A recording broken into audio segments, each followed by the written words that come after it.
first of all, I just want to say thank you, everybody, for being here today and having this philosophical conversation about cross-partisanship and what I'm affectionately terming the Manchin dilemma. And so as a cross-partisan reformer, we have a situation now where states are changing their election laws, and they're not even across the United States. And so For the People Act, it proposes to fix that or have federal standards across the nation. What do we do when we're faced with a seemingly existential threat to democracy by having the voting rules changed on a state-by-state basis? And our best bipartisan, cross-partisan advocate is holding up progress, shall we say. Just saying this is what our field is saying about Manchin right now.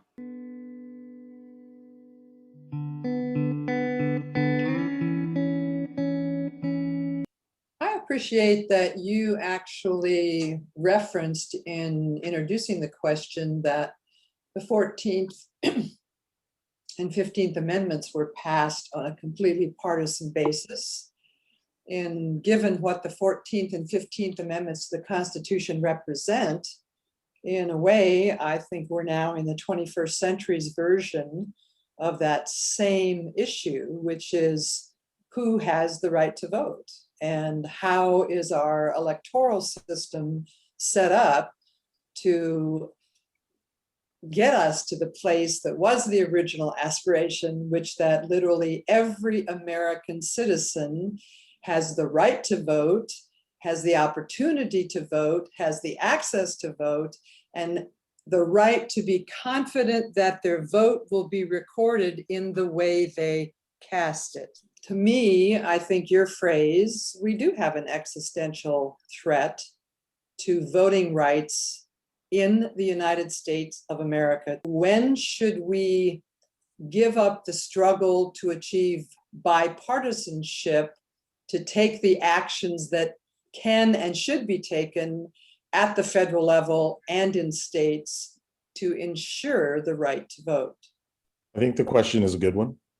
It rotates around whether or not we should keep or discard the filibuster. Times when it seems to have made sense for us to pass legislation or to move something forward, regardless of what opposition there may be, has been in an emergency. You start to talk about existential threats to the republic. Who defines the emergency? When is it that moment where the prospect of losing what we imagine ourselves to be or have worked to be becomes so serious that a party line vote makes sense? And it's maybe because the process of going to the Supreme Court will take too long, or local legislatures are moving in a way that challenges fundamental rights and the way we think about fundamental rights in this country. We need to be confident about our ability to define an emergency. And I'd love to see Joe Manchin's bluff be called and say, how would you defend voting rights, Senator Manchin, in a way that you feel has integrity, that you would vote for, and that you believe could gather bipartisan support? Thank you for your leadership, but don't lead halfway by saying no. Lead 100% by showing us what you'd say yes to, and stand for it and gather a bipartisan backing for that. This is about election integrity, fundamentally. And we already have a great deal of distrust throughout, on the right and on the left about elections. Our system is not working in a way that leadership to say, we have to fix this. It's, become so partisan that that's not happening. And, one person can't force that.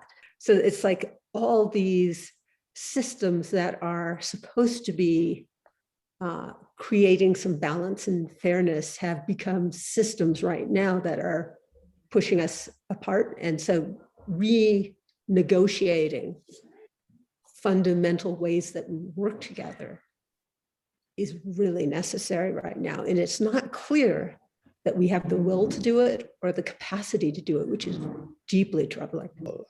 I personally feel like the political tactics that are employed or chosen to move forward, a particular strategy or ideology or legislation are always going to be debated and questionable. I mean, that's just the nature of system. One of the things that I know I and others that I'm engaged with oftentimes with any of this, whether it is about election integrity or even political posturing and practice, is the fact that we are at a point we don't have consensus around some of what we assume to be some basic things, whether that's the protocol and practice of the system of the Congress, whether it be the House or the Senate, and what is allowed and what happens. There's some who think that whatever dimension around the filibuster, that it is somewhat antithetical to the basic premise, at least the assumptive nature of the premise, that there is representation for everyone and that each vote or majority rule, which is, at least I understood to be pragmatic to democracy, is held hostage by that particular political strategy or practice. There's others who will go a little bit deeper. And I agree with Carolyn and the basic premises around in American society that everyone's vote counts, that everyone should have an opportunity and accessibility for such things. And yet we have a historical record.